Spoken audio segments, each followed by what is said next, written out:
UniKL, kita datang.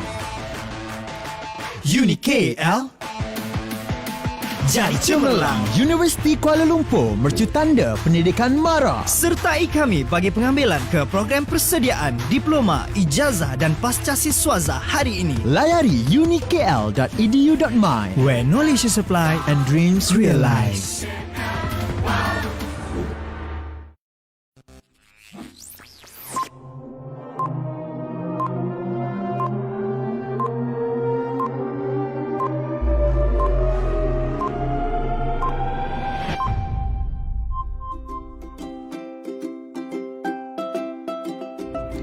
Hi, I'm Vijaya and I've studied Masters in Engineering Technology at UNIT.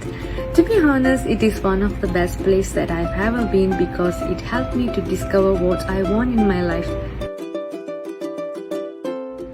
Research.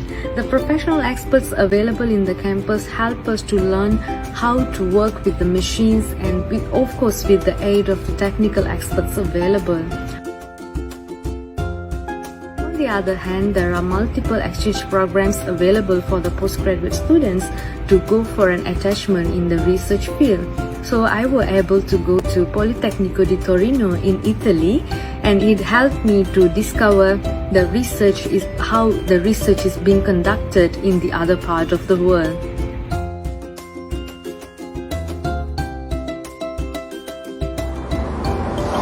Assalamualaikum and hi everyone. My name is Nurhani Syafiqah binti Muhammad Nurhamin. You can call me Hanis in short. I'm a graduate from University Kuala Lumpur, UniKL MySet. I started joining MySet for my undergraduate study, and once it's completed, I continue my master degree at the same campus doing a master in a research mode. So my master project is mainly on protein engineering and has been supervised by Dr. Leong Chen Ring. Our focus is on this one enzyme which is derived from human body, which is known as human arginase 1. So human arginase 1 has been revealed previously by another researcher, which has the ability to suppress the growth of few of cancer cells, including liver cancer, kidney cancer and breast cancer. However, there are some limitations with the usage of this enzyme due to its low affinity of this enzyme to the substrate. So, we ideated the development of mutant of human arginase 1 with improved substrate binding affinity. So, our approach is we developed the mutant and then we checked the binding affinity of this mutant to the substrate by using a computational study. So only then we continue by producing the selected mutant with improved binding affinity at the lab scale by using a procedure called site-directed mutagenesis. And then we proceed with purification and finally the study of the enzymatic and catalytic study of this mutant compared to the wild-type enzyme. Interestingly, our studies have successfully produced mutant with 50% improvement in terms of substrate binding affinity. So we completed the study on April 2021, and after that I continued with the thesis writing at the same time doing a job hunting. And Alhamdulillah, on October 2021, I got a job placement at Bioengineering Malaysia. So Bioengineering is located at Johor Bahru, Malaysia, and is a company manufacturing human insulin, which is also an enzyme derived from human body and widely used for the treatment of diabetes. So, once I joined Bioengineering, I joined their drug substance department, which is the department where the human insulin are being produced. So it started with the fermentation, and then it went for downstream processing, including chromatography process, crystallization, precipitation, and finally lyophilization. So, talking about my job, I joined the requalification team, which is responsible to ensure that all machineries and equipment are in a qualified state for the production use. So in terms of job, I really think that my previous research, master's research, really helped me with the job that I've been doing now, in terms of critical thinking. How can I plan my work? How can the execution that I've been doing previously in a lab scale and now it's grown to a larger scale, in industrial scale. And finally, in terms of report writing, in terms of how can a technical report can be produced, and to ensure that our message are being delivered through the report. I think UniKL helped me to be who I am now, and I hope it helped you too. Thank you.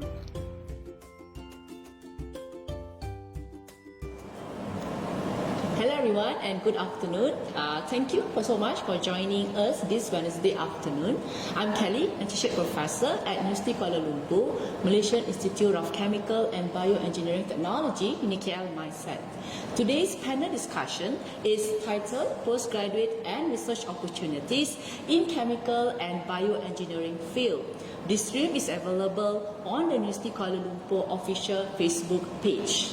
The video we played just now was from our Master of Engineering Technology, a Chemical Engineering alumni, Ms. Wijaya Lachumi Karunakaran and Ms. Nurhani Shafika Muhammad Nurhamin, as a sneak preview of what this session will be about. Okay, just a little bit about UniKL mindset. We are the pioneering institution of higher learning in Malacca that delivers hands-on chemical and bioengineering technology education. We offer both Master of Engineering Technology and Doctor of Philosophy in Chemical Engineering by research mode. And all our research programs are certified by MQA. I know you are looking forward to hearing from all of our panelists, right? They are all respected academicians, supervisors and researchers at UniKL with graduated master and PhD students. So if you are thinking of pursuing your postgraduate study, especially in the field of chemical and bioengineering field, keep an eye out for this 1 hour session. We promise we will answer all of your questions that you will probably have before deciding to pursue your postgraduate study with us. And if you have any question, do not hesitate to post them in the Facebook chat and we will respond to the questions later. Right, so ladies and gentlemen, allow me first to introduce our 3 panelists for today. So on my right, we have Professor Dr. Robert Thomas Parkman, or usually we call him Rob or Prof. Rob. So we have on our left, this is Dr. Liang Chenrin. She's also the Head of Research and Innovation, UniKL mindset. And we have Dr. Nur Shahira Muhammad Nasir. She's also the Program Coordinator for Process Engineering Technology section. Right, so I think to start the ball rolling, we will first learn about their background. So we will start first with Rob. Could you please explain a little bit about yourself? Sure, thank you Kelly very much for the introduction. And everyone out there, welcome to our Facebook live stream.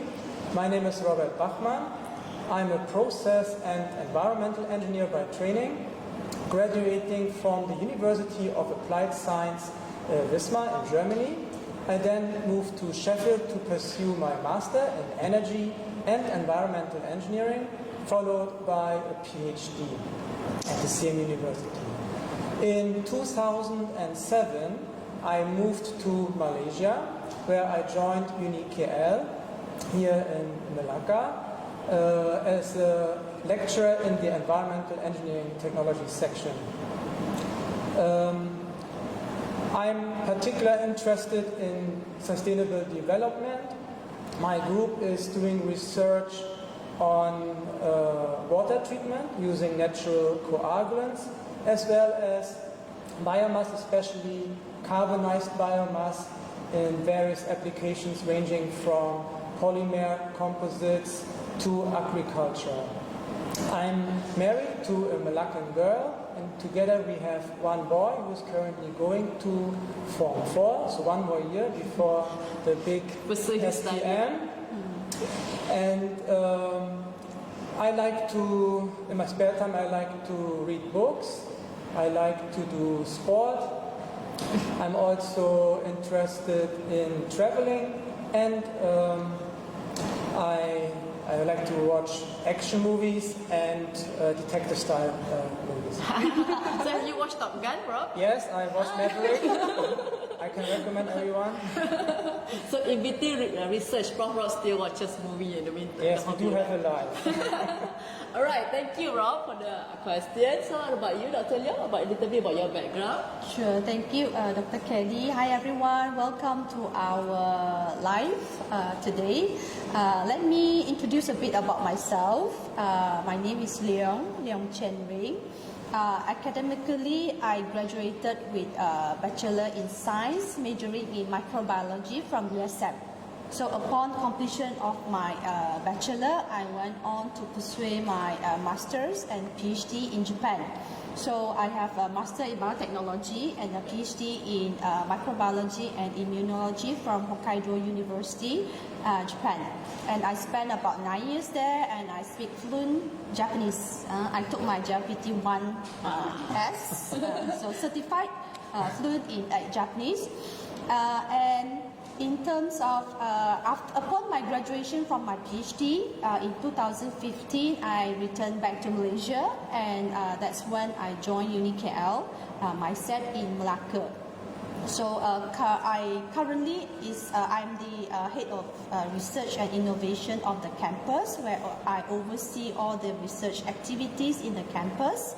And myself also is an active researcher, whereby I spend my time writing grants, publishing, and also supervising postgraduate students. As you can see in the video just now, Miss Hanis is one of my graduates. A student graduated under my supervision. And also, I'm also a mother of two, trying to juggle between career and family. That is pretty much challenge, right? Yeah. In terms of research, I'm doing a lot on drug discovery and delivery, as well as protein engineering. Right. Alright, thank you, Dr. Leong. So we have Dr. Shahira, a little bit about yourself. Okay, thank you so much, Kelly. Assalamualaikum and good day, everyone. I'm Shahira from Process Engineering Technology Section, UniKL Mindset. Okay, I start working for UniKL since December 2017, so almost 5 years. By the end of this year, it will be 5 years. Okay, when compared to the other panels today, I'm the one with least experience in terms of teaching, research, but still, I feel so small here. But still, I feel very honored to share my little experience regarding our topic today. So before I start working for UniKL, I work in oil and gas industries for about 5 years as procurement and project engineer, and also based in Kemaman, Terengganu, and also I also at the same time, I also work as a freelance NDT inspector.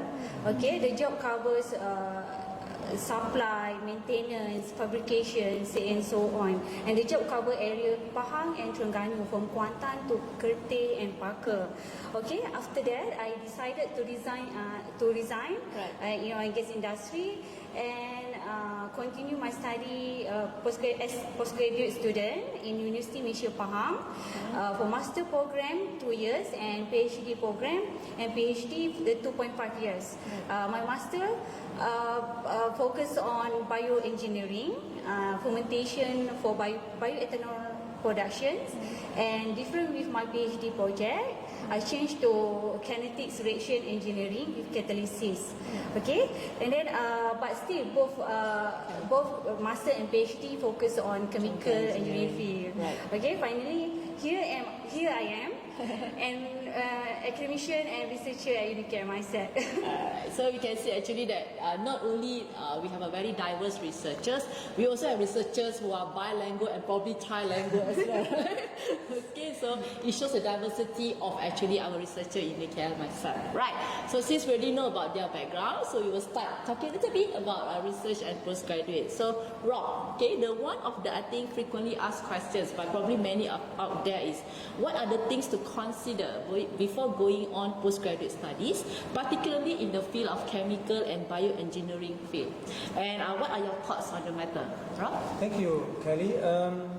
To answer these questions, let me use the 5W1H questions, which are why, when, where, what, who, and how.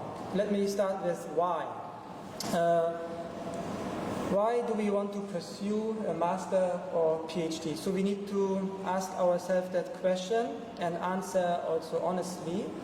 A postgraduate degree by research will train you to become an independent researcher, someone who can think critically, analyze samples with a high degree of accuracy and precision, solve complex problems, optimize and develop new products and processes, present findings at conferences, and also publish papers in journals. You will also likely to be involved in managing your grant, so you handle money that can be 100,000 ringgit and more. And sometimes your supervisor may also involve you in teaching activities as well as organizing workshops and conferences. So these research, management and communication skills that you learn in your master or PhD are needed in big companies who have R&D departments and research institutes like MPOB, FRIM and RRM, and of course universities. So if you see yourself in these kind of work environments, you have ticked off a big box in your checklist. So why do you want to study a PhD or a master? It's because you are aspired to be someone who's good in research and presenting and managing, and working either in industry or in academia. So the next W is when. So when to start your PhD or master journey. So in terms of age, perhaps ideally you would like to start in your 20s. Of course, Shahira is an example who started to work first and then pursue a study, but I think if you are a student finishing your first degree and you immediately continue, you still don't know how life is as a working person who earns quite a lot of money, so you are used to student life. So I think it would be ideal. You have not so many commitments as well, no family. It doesn't mean you cannot do it, it's just it makes it a little bit easier. And if you're young, you have also, more energy on average. More fire, right? More fire. So that is one thing to think about when to start your PhD study. Now, in terms of applying, when to apply, here in UniKL you can apply 4 times a year in January, April, July, and October. So if you are graduating, you cannot immediately apply. You have to wait for your Senate letter. This is some important detail. Only when you have that letter, you can then go ahead and apply. So that is when to start your study. Correct. Now, W number 3, where? So where we can obtain information about postgrad studies, and perhaps where do I do my research? So in terms of where to get the information like full-time or part-time mode, entry requirements, career prospects, fees, and so on, you can go to our UniKL website. If our head of postgrad studies, Dr. Khairul Faisal, or KF, is watching right now, maybe you can help key in the web link to our UniKL website where students can find out information. Thanks, KF. Next, where to carry out the research. This depends to some extent on the grant. Some research requires you to do modeling, so you will be then desktop-based, office-based. I would say the majority, however, is lab-based, so you will be doing your research either in a lab in MySet or with partners in Malaysia or outside Malaysia.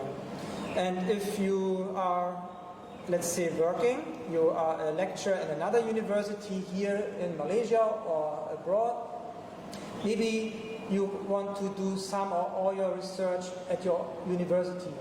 So these are the places where you are doing your research. And some research also involves field studies. So you're not only in a lab, but you are also going to industry in the field. So that is where. Now let me look at W number 4, what? So what are the entry requirements and what topic do I want to study? So in terms of entry requirements, in general, you want to have a bachelor degree in engineering or engineering technology.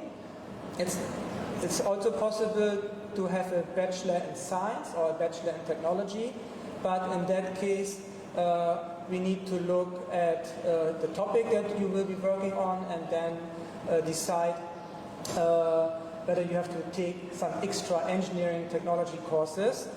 In terms of CGPA, if you have 2.75 and above, then you can just straight away without any further things join. If your CGPA is a little bit lower, 2.5 to 2.75, then the working experience. there will be you consider some, working experience. Yes, 2 years. Yeah, No? correct. So you can still join us.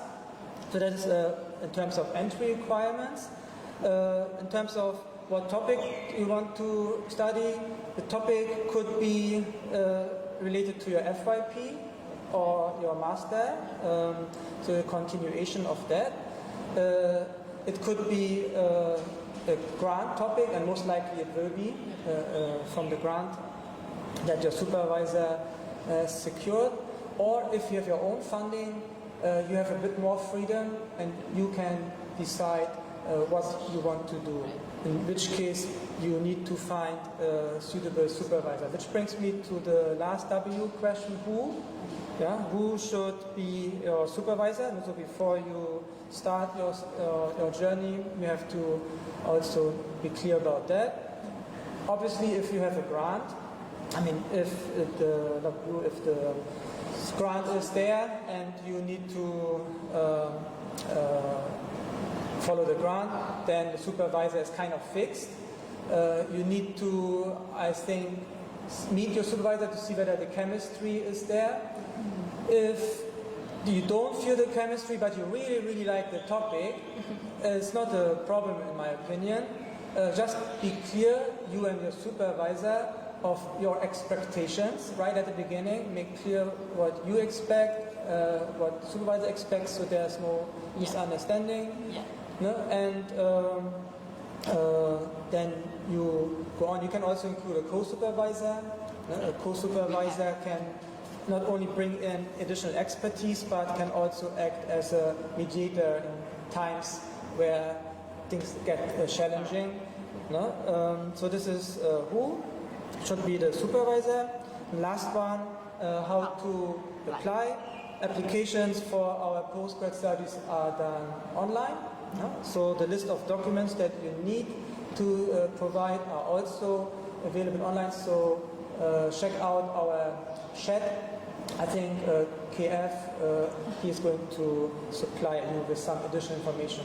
Alright, thank you, Rob. So that's a very complete answer. So if you are starting from 0, I think after this answer from Rob, you're probably at 50. So we'll try to complete the other 50 so that you have no more confusion as we continue the MB live. So, Dr. Leong, okay, perhaps a little bit about the research niche at UniKL mindset and the research opportunities at our institute. Okay, all right. Just let me explain a bit to give you a big picture of what our academicians are doing in the campus in terms of research. So in our campus, we have 6 sections from chemical engineering to polymer technology, environmental, food and bioprocess. So therefore, we have research in all these 6 areas, right? So maybe later on, like, we can all share. Let me get started first to talk about what kind of research is available in my section. Right, so my section is Bioengineering Technology section. So in my section, I have colleagues doing, for example, DNA barcoding. So to put it simple, you try to identify a certain species using their DNA. Right, so for example, a fish that is claimed to be a very expensive fish, that you can use the DNA to identify whether it is or is not. DNA barcoding. We also have staff doing drug discovery and delivery, like myself, and also we have people doing biocomposing, turning waste to wealth. Besides that, we also have people working, for example, on fermentation technology, trying to improve the productions of useful and valuable metabolites from the microbes. The very famous one is the antibiotic, the first antibiotic ever discovered, penicillin. Right? Penicillin is produced in a fungi, a species of fungi. Right? So in that area, we have expertise and we have active research going on. While in food, I think in food section also we have some researcher working on functional food. For example, the example that I've heard recently is if you have heard of probiotic. Right. Probiotic is very good for your tummy because they are beneficial microbes for you. In one of the studies, they try to incorporate probiotic into food. For example, by consuming ice cream, you are basically taking your probiotic. So I can be healthy by eating ice cream. Exactly. For example, I can feed my children probiotic through ice cream.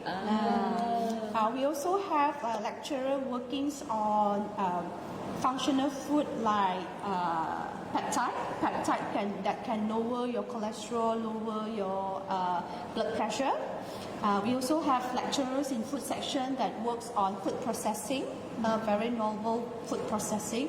For example, Dr. Manan, he is working on using fermentation to bring out taste in food, to bring out the umami. For example, chili sauce. By doing a fermentation, or you can upgrade that. You can add in a lot of umami, extra taste, extra flavor in the food. Right? So we do have some researchers, active researchers working in that area. Yeah. So maybe for environment, I can throw the ball to Prof. Robert to explain. I think he knows well of what's going on. Sure. Yeah. Thank you, Leong. So in the environmental field, we have classical research related to water, wastewater treatment, and to air pollution, as well as solid waste. So in water treatment, Dr. Sabrina Karim, for example, she is investigating antibiotic residues and other pharmaceutical residues that are excreted by humans, and how we can remove these residues from the water. We also, in terms of wastewater treatment, have research going on that tries to use the hanging sponge reactor technology developed by Dr. Siti Nurain, who obtained her PhD also in Japan, like Leong. So Siti is very active in this field.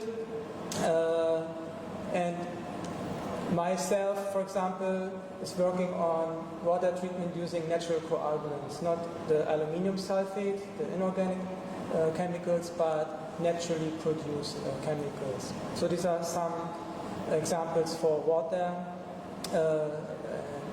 water treatment. In polymer, we have Dr. Ong, who is looking at substituting carbon black with biochar.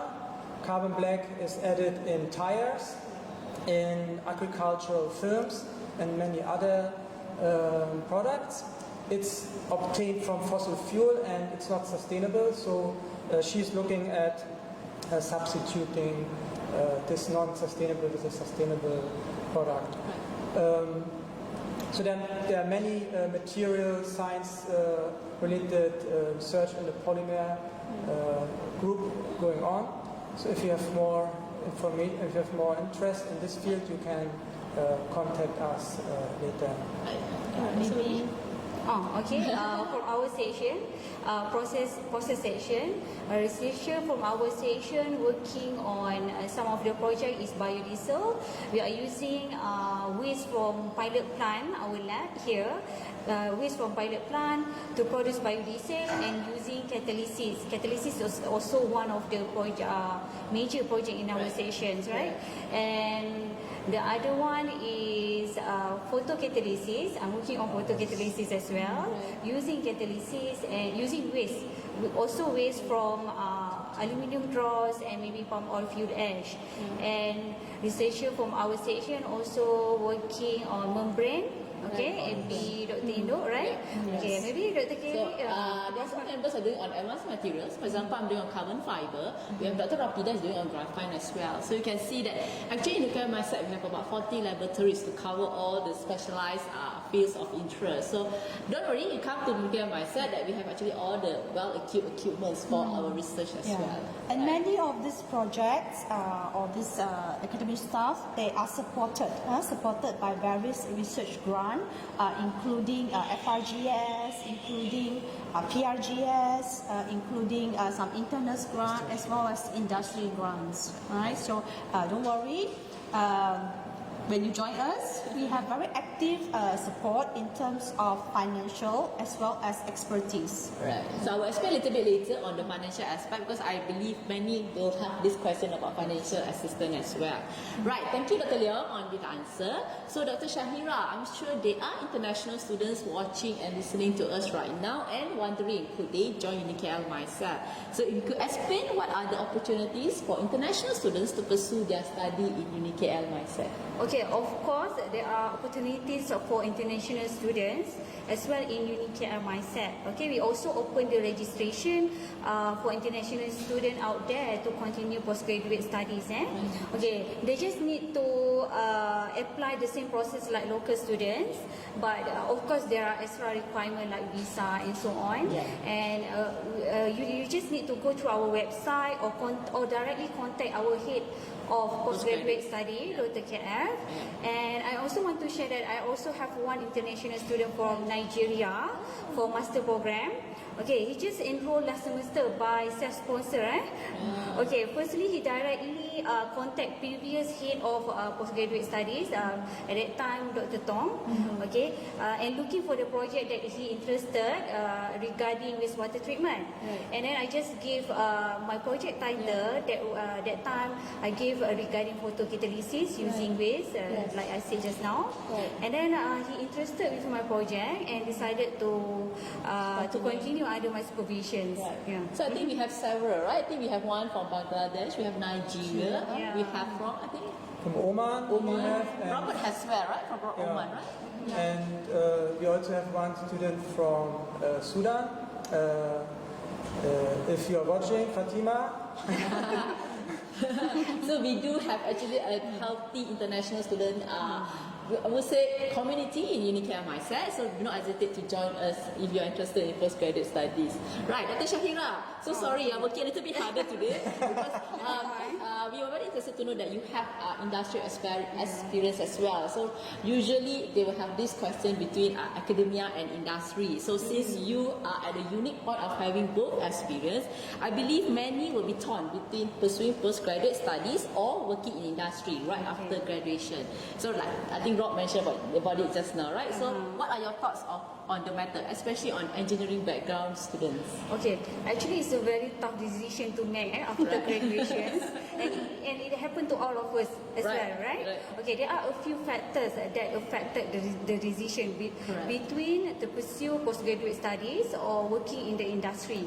Okay, after graduation, the first factor is interest. Okay, interest, where your interest lies on. Okay, some of the students have shown their interest during undergraduate study.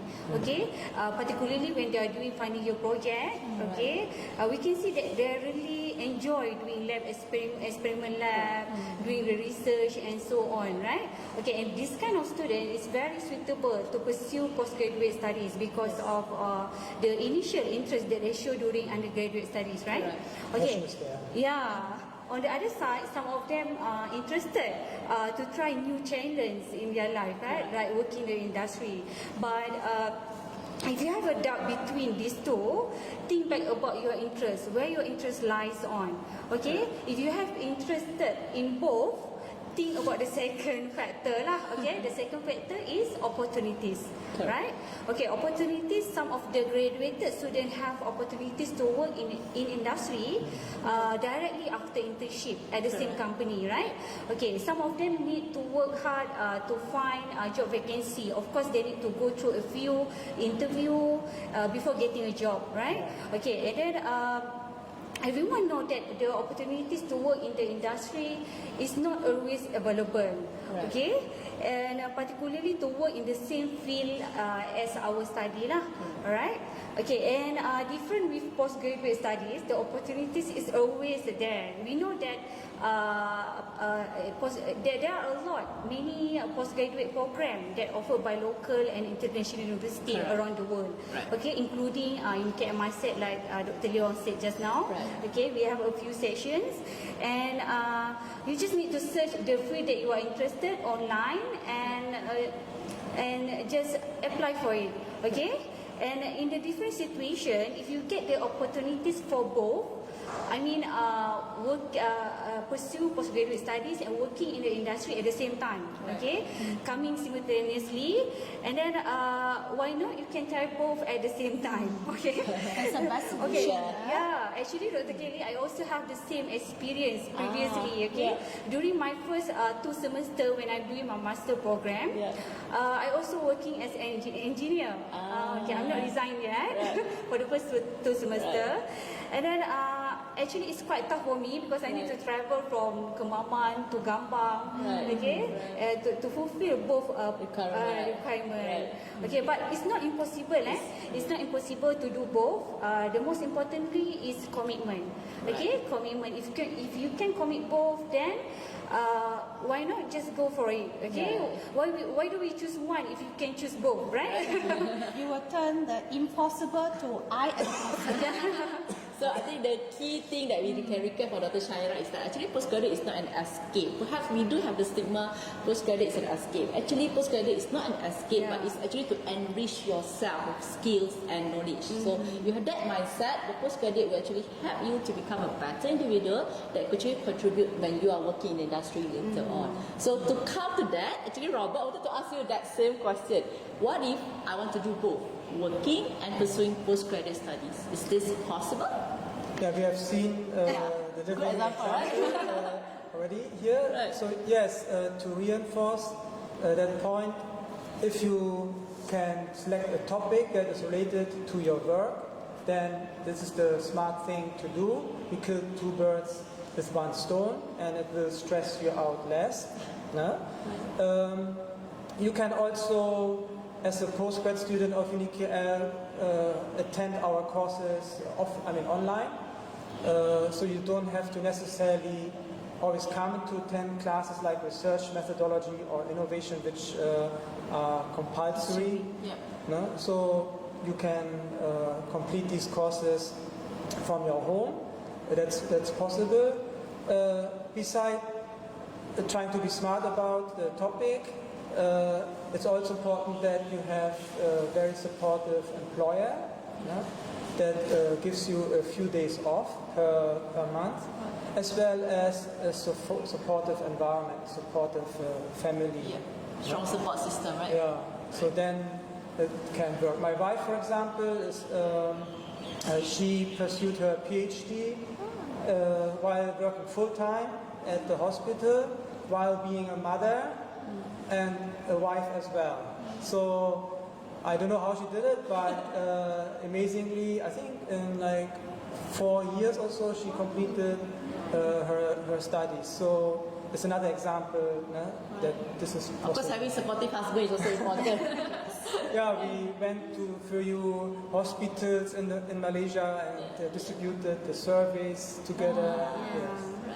All right, thanks, Rob. So when we talk about postgraduate, of course, we cannot run away from research and development, Dr. Leong. So what do you think a researcher should have or prepare if they're interested in research and development, R&D? And does R&D have a potential in Malaysia if one decides to embark on the journey? Okay, all right. To start with, of course, resonance with what Prof. Rob say and also Dr. Shaira say, interest. Okay, from there you know that you have interest, you have decided that I want to go onto this journey. Right. So one of the important quality that the students should have is to have a mindset of problem solving and be resourceful. Now, I can't say that the journey of research is going to be smooth. Of course, it's not going to be, but it's very important to get a mindset to be resourceful and trying to solve the problem one at a time. So I believe that although it is tough, but at the end of the journey, you will thank yourself.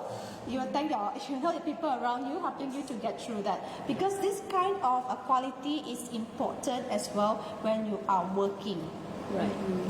When you are at the workplace, problem solving, being resourceful is definitely give you advantage over your colleagues if you have these qualities.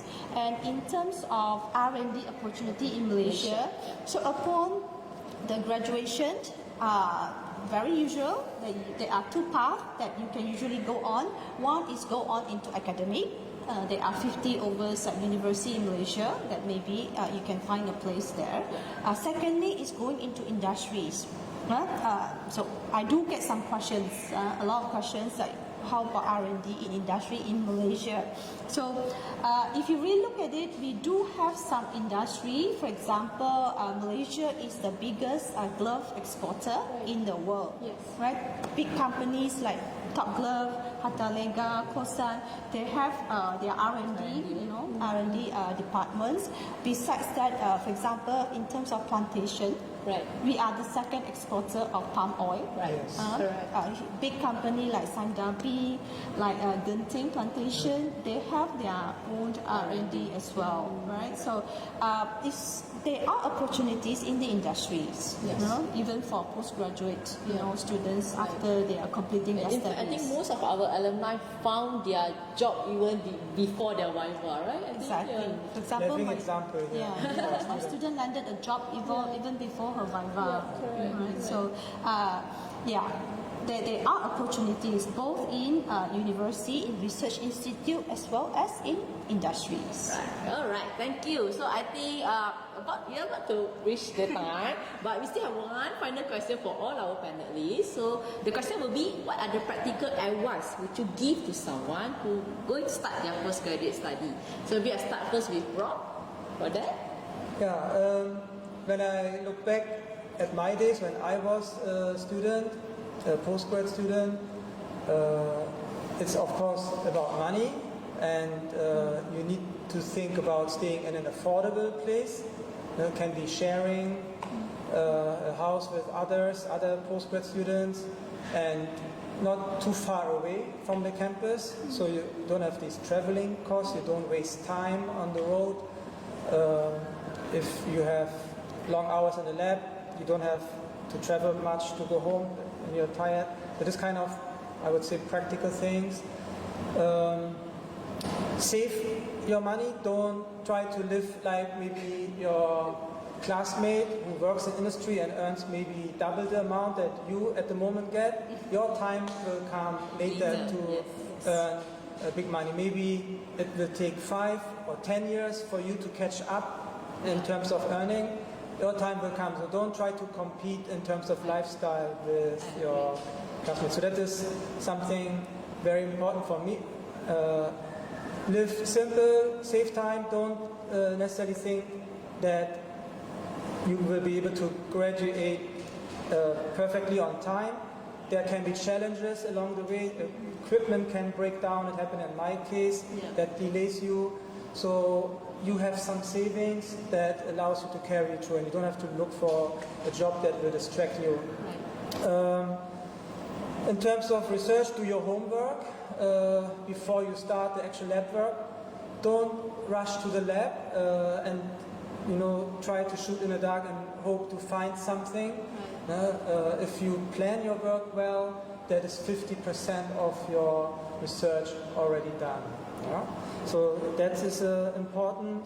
Don't be afraid to communicate with your peers, either from my set or outside.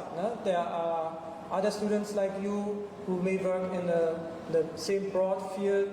You can engage in discussions. There are online platforms like ResearchGate where you can exchange the challenges that you face and solutions to overcome them. So don't keep things to yourself and suffer in silence. Communicate.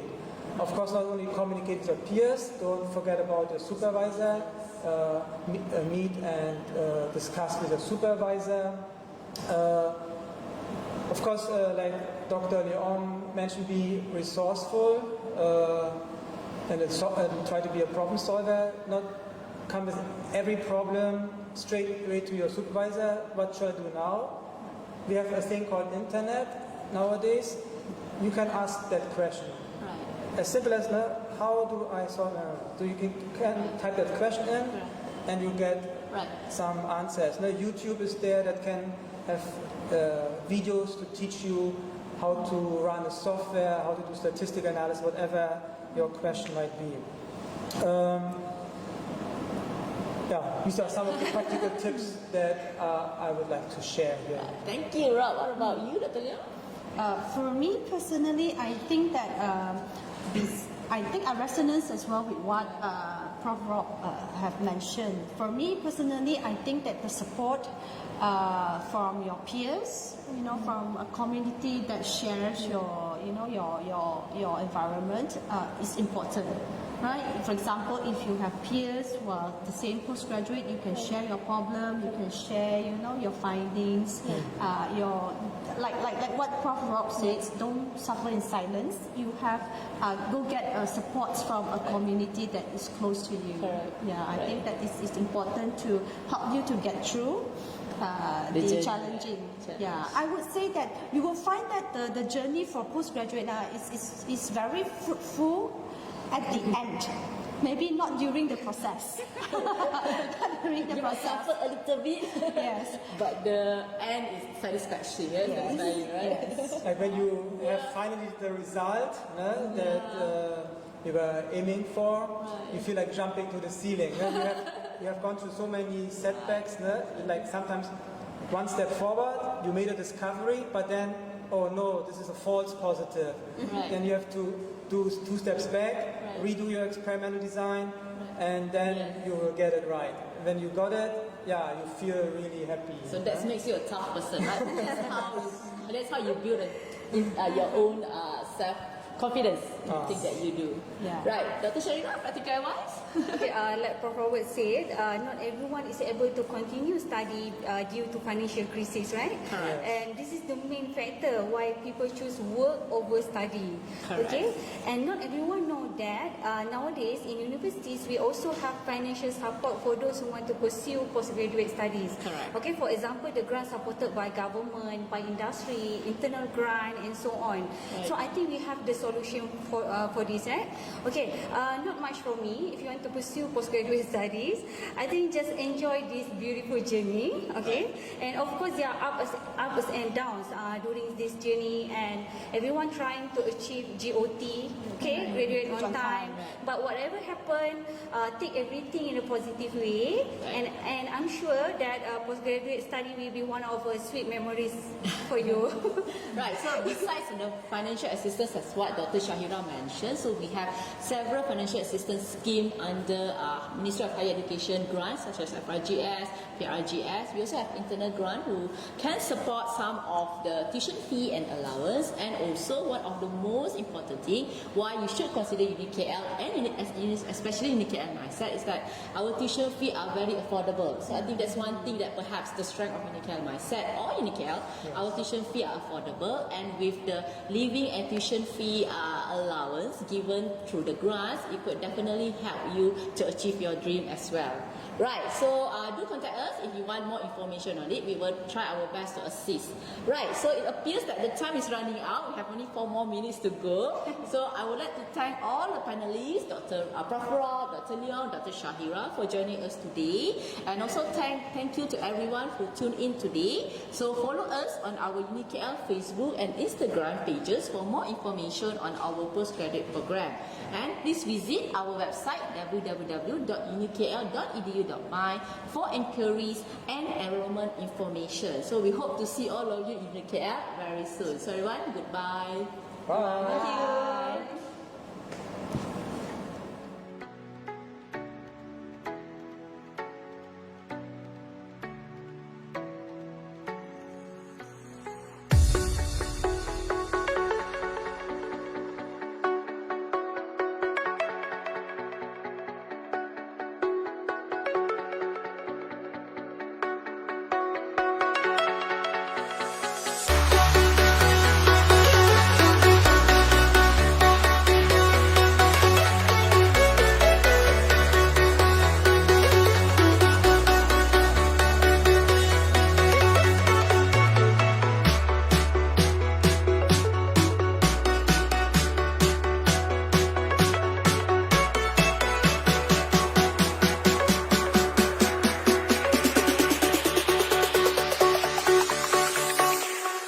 Jack it up.